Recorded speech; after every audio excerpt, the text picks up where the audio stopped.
में ओकरा घोलै छै रोहे रोहे प्यार रे माई दिल में ओकरा घोलै छै कि माई रे आधी आधी रात में भतार चोली खोलै छै कि माई रे आधी आधी रात में भतार चोली खोलै छै।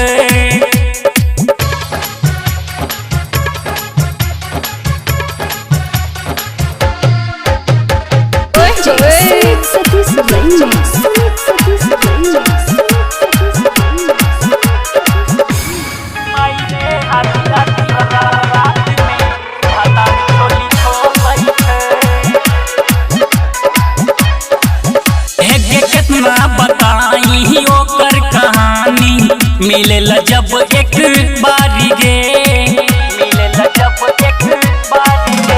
ये फारी घुसा के खेत में गे माई कितना निकाले ला पानी गे झुलुआ समझ के हमरा जोबना से झूलै छै झुलुआ समझ के हमरा जोबना से झूलै छै कि माई रे आधी आधी रात में भतार चोली खोलै छै कि माई रे आधी आधी रात में भतार चोली खोलै छै।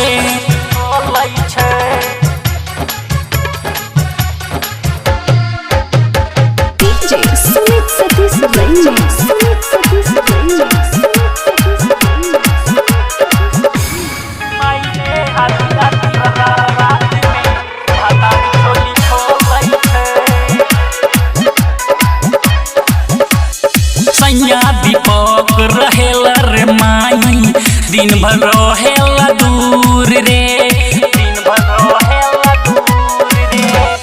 डूबते किरनिया है ओकर रे माई जागे लागल सरूर रे कहला पकुछो राइटर राजेश हमसे फूलै छै कहला पकुछो राइटर राजेश हमसे फूलै छै कि माई रे आधी आधी रात में भतार चोली खोलै छै कि माई रे आधी आधी रात में भतार चोली खोल